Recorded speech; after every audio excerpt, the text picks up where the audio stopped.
So it's Amanda again with UnHinged magazine, and I'm here with Two Story Cabin. They're an indie pop duo born in Italy, located in Brooklyn, and are formed by Italian-Vietnamese singer-songwriter Tempesta and Italian producer guitarist. Is it mmmatic? Yeah, mmmatic.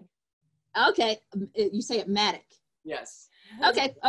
So they released their first EP, Only Love, in 2018, and now released second EP in 2020, along with a new music video for their upcoming single, Always Better, which is actually shot in Rome. So with being indie pop, that leaves the door wide open for influences. So who do y'all see as your sound influences for the band? Oh, well, I used to listen to a lot of like rock and punk rock music growing up. So I think even though I don't listen to it anymore, I think it kind of formed how I see music and how I write and how I compose music. So it's mainly really short songs. I think it's because I used to listen to punk rock songs and they're like 1.5 minutes and 2 minutes. Right, and, they're short and to the point. Yeah. like one chorus and then that's it. And I really like female songwriters, like Fiona Apple, Tori Amos. I grew up listening to them, and yeah, so this is what my influences are. Yeah, and for me, like you know, a lot of different genres, like yeah, rock. I don't know, like old school rock bands, Smashing Pumpkins, Radiohead. Yeah, Yes. then eventually I moved to like hip hop and rap, mostly Italian rap, and then also like Sorry. No, like, you're fine. yeah, and now mostly like pop and synth pop acts or rock. Like I love Lord, Lana Del Rey, The Weeknd. You know, this kind of Yeah. yeah. I love Lana Del Rey, man. She's underrated. So She's really awesome. He's the one who really like introduces both of us to like new music. He's really good in like, you know, following the music like that like kids are listening to, you know, like keeping up to date. So how's the COVID-19 pandemic affected you as the group with your newest releases and future plans? Has that really thrown a wrench in things? Well, we're supposed to produce and shoot a music video at the end of April. So we had to like close the whole production, like throw that project out for now and try to rethink how to do it. Apart from that, we had already planned the release of Always Better with a music video. So that was all like work we had to do from home. So that went well. It was fine. And, yeah, but obviously like it's kind of difficult, you know, to also, you know, manage our time and taking care of the baby. So like we had two acoustic versions of the new of our latest singles that we are working on, and we didn't have time yet to like listen to the, you know, mix down that we got from the studio, just because like time is really tight, you know, these days. So it's kind of a challenge. Yeah. All right. So where did y'all come up with the name Two Story Cabin? I think I came up with the name. So we were really like trying to think it with the head, like, oh, I like the sound of this word or that word. And then we're like, let's not just make it up. This is not going to be authentic. Let's just think on how we started. And we started making music. At the time, my parents had bought me a small apartment in Rome. And it was like a 2-story apartment, really small. It was like a garage that was reconverted in like a little loft. And we started making music there. And I was like, we should name our band after this place because this is where we started. And so we're like, yeah, it's a 2-story house. And it really looks like a little wood cabin. So it just It's two-story cabin. Yeah, and we thought it was a good fit because it really represents, you know, like kind of two stories, you know, mixing together. Because we have different influences and you know, vision for the music. So yeah, so it was like a two-story cabin, and it's also like two people and two stories. Right, you have different layers of yeah. Yeah. I like that. Yeah. Yeah. So how did y'all meet? We met at university. We both studied engineering in Italy, and yeah, we met and we started dating, and we've been playing together for a long time. We started making music right away because this was a big thing that we had in common, the passion for music. So we actually started with rap music because I was making beats for a friend of mine, and she was playing bass. So then we played with other people, and it took us, you know, a while to figure out that the two of us was really, you know, the best formation, to play together. Do y'all do lyrics before music before lyrics? Is it methodical or just random? It took me a long time. So I'm the one who writes.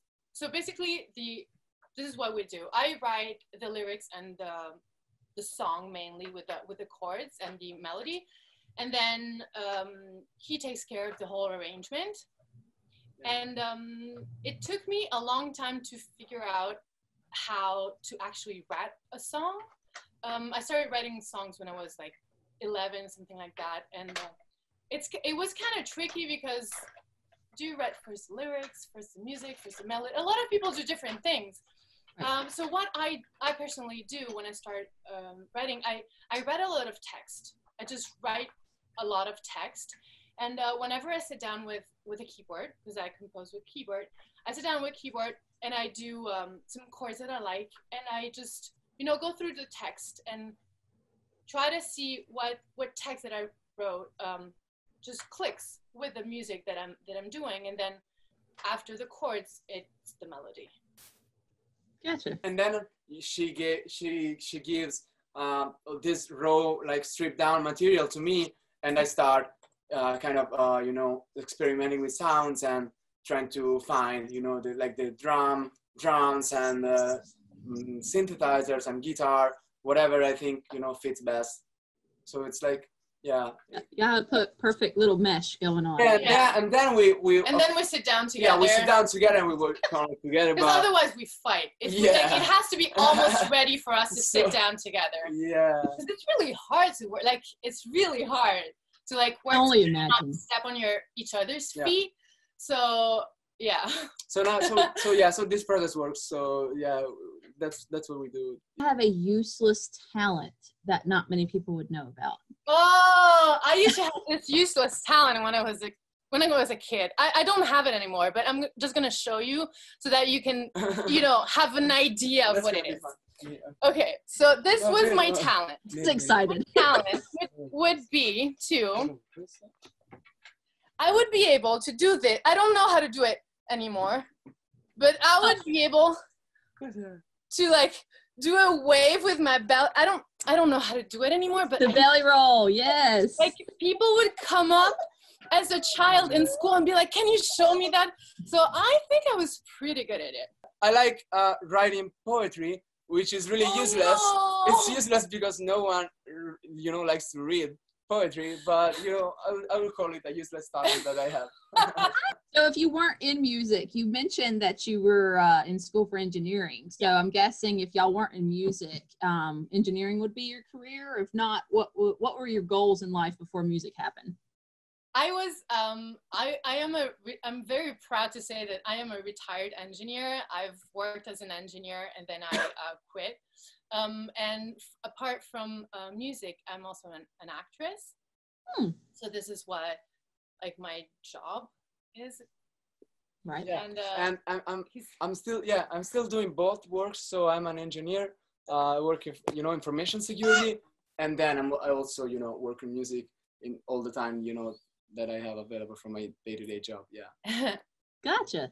Yeah. So with all of this mess, if you were forced to be quarantined with any musical talent or band, who would you want to be quarantined with to collaborate with this whole time? Oh, well, my dream collaboration is with Santigold. She's a singer, songwriter, producer. She's super cool. Oh, there you go. Yeah, and then, you know, for me, I guess like I will have a different answer, you know, like every week, depending on what I'm listening to. So like the past 2 weeks, I've been obsessed with an Italian synth pop act. It's called Pop X. Okay. You know, I would love just to, you know, work with them on our new songs, just to hear, you know, their perspectives, because they are super fun and they're really funny. They write lyrics are so fun. It's like a little bit like nonsense. Yeah, a little nonsense. It's really funny, but the productions are really nice. But check it out. They actually did an album in English last year. So they're called Pop X, and yeah, their English album is it's really funny, and it's a reggae album. And did you say reggae? Yeah, it's like a mock. It's like a mock reggae. Nonsense. You know? And I heard that it became actually quite popular in the US. They were featured in some, you know, huge playlists on Spotify. So they started to see a lot of streams coming in from the US. So yeah. I'll have to go look at them too. Yeah, see, this is where I'm talking about. I find new music just through all of this. So, all right, well, I mean, I'll wrap it up. I know y'all are busy and everything. So just give us a general shout out, anything you want to tell everybody, what your upcoming projects are, what the future holds for you, and anything else you just want to end it with. So please listen to Always Better and look at our music video. We worked super, super hard, Nettie. We worked super hard for the music video. Come here. Do it with mommy. So we worked super hard for the music video. I flew all the way to Rome to shoot it. And it's like an almost all-female cast and crew. It's a very feminine story. It's really nice, nicely shot. And please listen to it and watch the video and stay tuned because we're gonna have another single coming out very soon. Yeah.